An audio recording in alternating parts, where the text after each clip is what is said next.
Hi friends, welcome back our channel. SSC అంటే staff selection commission నుంచి 10వ తరగతి క్వాలిఫికేషన్తో మనకైతే మరో నోటిఫికేషన్ అయితే రిలీజ్ చేయడం జరిగింది. ఇది వచ్చేసి MTS అనమాట, అంటే మల్టీ టాస్కింగ్ స్టాఫ్ అండ్ హవాల్దార్ నాన్ టెక్నికల్ ఉద్యోగం అనమాట. దీనికైతే నోటిఫికేషన్ రావడం జరిగింది. 26వ తారీఖు నుంచి ఆన్లైన్లో కూడా మీరు అప్లై చేసుకోవచ్చును. గాయ్స్ గమనించండి. ఈ వీడియోలోకి వెళ్ళే ముందు మన ఛానల్ని ఎవరైనా కొత్తగా చూస్తూ ఉంటే please subscribe my channel, like చేయండి. యూజ్ అయితే మీ ఫ్రెండ్స్ కూడా ఈ వీడియోను షేర్ చేయండి. తర్వాత మనం ఈ వీడియోలో అయితే ఈ మల్టీ టాస్కింగ్ స్టాఫ్కి క్వాలిఫికేషన్, ఏజు, తర్వాత ఫీజు, ఎగ్జామ్ సెంటర్సు, సిలబస్సు, ఇలాంటివన్నీ మనం ఫిజికల్ టెస్టు ఇలాంటివన్నీ మనం ఈ వీడియోలో చూద్దామండి. ఫస్ట్ ఆన్లైన్ అప్లికేషన్ అయితే 26వ తారీఖు జూన్ నుంచి స్టార్ట్ కావడం జరిగింది. ఇది వచ్చేసి లాస్ట్ డేట్ అయితే 24/7/25 లాస్ట్ డేటు. తర్వాత అప్లికేషన్ ఫర్ కరెక్షన్, మీ అప్లికేషన్లో ఏమైనా తప్పులు ఉంటే సరి చేసుకోవడానికైతే 29/7/31/7 ఈ రోజుల్లో మీరు అప్లికేషన్ కరెక్షన్ కూడా చేసుకోవచ్చును. కరెక్షన్కి అయితే 100 రూపాయలు పే చేయాల్సి ఉంటుందన్నమాట. తర్వాత ఇది వచ్చేసి కంప్యూటర్లో ఎగ్జామ్ ఉంటుంది. సెప్టెంబర్ 20 నుంచి అక్టోబర్ 24 లోపల మీకైతే ఎప్పుడైనా ఎగ్జామ్ ఉండవచ్చును. తర్వాత మీకు ఏమైనా డౌట్స్ ఉంటే ఈ నెంబర్కి అయితే టోల్ ఫ్రీ నెంబర్కి కాల్ చేసి మీరైతే మీకున్న సందేహాలను తీర్చుకొనవచ్చును. తర్వాత ఇది వచ్చేసి 10th క్లాస్ క్వాలిఫికేషన్తో మల్టీ టాస్కింగ్ స్టాఫ్ అండ్ హవాల్దార్ అనమాట. సో దీనికి వచ్చేసి మనం ఏజ్ ఎంత అని చూద్దామండి. ఏజ్ 1/8/25 నాటికి ఏజ్ అయితే 18 సంవత్సరాల నుంచి 25 సంవత్సరాల వరకు మాత్రమే. గమనించగలరు. ఇది the age relaxation for the SC/ST వరకు అయితే 5 years, OBC వరకు అయితే 3 years, PWD వరకు అయితే 10 years. అంటే మొత్తానికి వచ్చేసి మీ ఏజ్ 18 సంవత్సరాల నుండి 25 సంవత్సరాల లోపు ఉండాలి. తర్వాత SC/ST వాళ్ళకైతే 28, SC/ST వాళ్ళకైతే 30 years.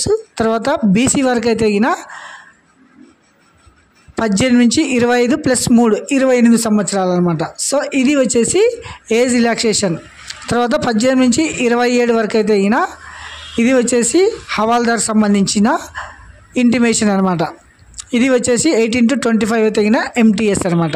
సో ఇది వచ్చేసి ఏజ్ స్ట్రక్చర్. తర్వాత ఎడ్యుకేషన్ క్వాలిఫికేషన్ చూద్దామండి.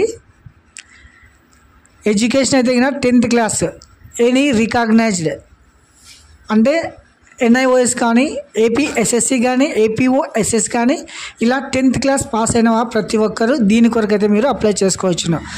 The candidates must have passed matriculation examination or equivalent for the recognised board on the before 1/8/2025 ఈ డేట్ బిలో మీరైతే 10th పాస్ అయ్యి ఉండవచ్చు.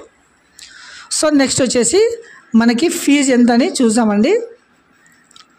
ఫీజు, అప్లికేషన్ ఫీజు చూడండి.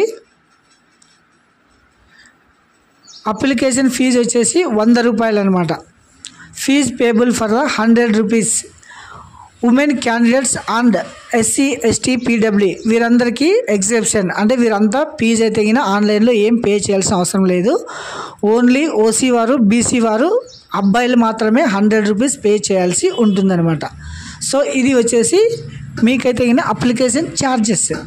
తర్వాత సిలబస్ ఏముంటుంది అనేది ఒకసారి చూద్దామండి.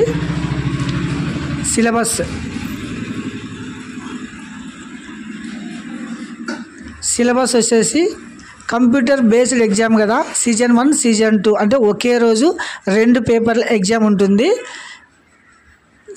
అంటే ఫస్ట్ పేపర్లో వచ్చేసి న్యూమరికల్ అండ్ మెంటల్ ఎబిలిటీ, ఇది వచ్చేసి 20 క్వశ్చన్లు అయితే ఉంటాయి, 60 marks. Reasoning ability and problem solving 20 questions, 60 marks. తర్వాత section 2 general awareness and English language and comprehension, ఇది వచ్చేసి 25 75 మార్క్స్.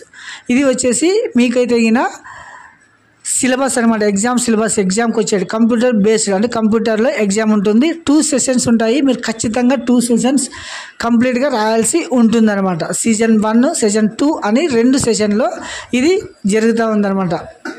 తర్వాత ఎగ్జామ్ సెంటర్స్ వచ్చేసి ఒకసారి చూడండి. ఏపీలో అయితే గుంటూరు, కర్నూలు, రాజమండ్రి, తిరుపతి, విశాఖపట్నం, విజయవాడ, కాకినాడ, నెల్లూరు, చీరాల, విజయనగరం, ఒంగోలు, శ్రీకాకుళం, ఏలూరు ఇవన్నీ ఏపీలో ఉంటాయన్నమాట. ఆంధ్రప్రదేశ్లో ఎగ్జామ్ సెంటర్స్. సో నెక్స్ట్ వచ్చేసి మనమైతే పీఈటీ చూసామండి, ఫిజికల్ ఎఫిషియన్సీ టెస్ట్. ఇది వచ్చేసి ఎగ్జామ్ క్వాలిఫై అయిన తర్వాత ఫిజికల్ టెస్ట్ ఉంటుంది అనమాట. ఇది వచ్చేసి వాకింగ్ 1600 మీటర్స్ ఇన్ 15 మినిట్స్ అబ్బాయిలకైతే. అమ్మాయిలకైతే 1 కిలోమీటర్ 20 మినిట్స్ అనమాట. ఇది పీఈటీ అంటే ఫిజికలీ ఎఫిషియన్సీ టెస్ట్ అంటారనమాట. ఇది ఉంటుంది. నెక్స్ట్ వచ్చేసి మీకైతే పిఎస్టీ ఫిజికల్ స్టాండర్డ్ టెస్ట్ అంటారు. ఇదైతే హైటు 157 సెంటీమీటర్స్, తర్వాత చెస్ట్ వచ్చేసి 81 సెంటీమీటర్స్. అమ్మాయిలు అయితే హైట్ వచ్చేసి 152 ఉండాలన్నమాట. వీళ్ళకి బరువు వెయిట్ అయితే 48 కేజీస్ ఉండాలన్నమాట. సో ఇది వచ్చేసి height weight physical standard test అంటారనమాట. సో నెక్స్ట్ వచ్చేసి దీనికి మీరు ఎలా అప్లై చేసుకోవాలనేది మనం చూద్దామండి. ఇది వచ్చేసి ఆన్లైన్లో ssc.gov.in అనే వెబ్సైట్లోకి వెళ్ళాలి. ఇంకోటి మీరు గమనించాల్సింది వచ్చేసి ఓల్డ్ వర్షన్ ఒకటి ఉంటుంది, న్యూ వర్షన్ ఒకటి ఉంటుంది అనమాట. ఇప్పుడు మనం అప్లై చేయాల్సింది న్యూ వర్షన్, అంటే న్యూ వెబ్సైట్ అనమాట. ఇది ఇలా వస్తుంది చూడండి, 1 టైం రిజిస్ట్రేషన్ అని. అంటే ఫస్ట్ టైం అప్లై చేసే వాళ్ళైతే ఈ 4 స్టెప్స్ కంప్లీట్ చేయాల్సి ఉంటుందన్నమాట. ఒకసారి చూడండి, కంటిన్యూ అని ఉంది కదా, ఇందులో వచ్చేసి ఆధార్ డీటెయిల్స్, తర్వాత ఆధార్కి ఓటీపీ వస్తుంది. 10th ఎట్లుంటే అట్లా డీటెయిల్స్ ఇచ్చిన తర్వాత మళ్ళీ మీరు లాగిన్ చేసుకొని మీ లాగిన్ ఐడి అంటే రిజిస్ట్రేషన్ నెంబర్ వస్తుంది. తర్వాత పాస్వర్డ్ సెట్ చేసుకుంటారు కదా, అది లాగిన్ చేసి మీ అప్లికేషన్ అయితే కంప్లీట్గా అప్లై చేసుకోవాలి. ఇది వచ్చేసి స్ట్రక్చరు. మీకు ఏదైనా డౌట్స్ ఉన్నా కూడా కింద కామెంట్ సెక్షన్లో చేయండి, మేమైతే దానికి ఆన్సర్ చేసాము. సో గమనించండి, ఎలిజిబుల్ ఉన్న ప్రతి ఒక్కరు అంటే 10th క్లాస్ క్వాలిఫికేషన్తో ఇటువంటి ఛాన్స్ మళ్ళీ రాదు మీకు. సో దీనికి అప్లై చేసుకోవాలనుకున్న ప్రతి ఒక్కరైతే అప్లై చేసుకోండి. అప్లై చేసేటప్పుడు మీకు కొన్ని కోడ్స్ కూడా ఉంటాయి దాంట్లో. 60, 63 అని. 60 అయితే ఏపీ, 63 అయితే తెలంగాణ, ఎంటీఎస్, అవాల్దారు, ఇలా మీరైతే ఆప్షన్స్ కూడా ఇచ్చుకోవచ్చు అనమాట.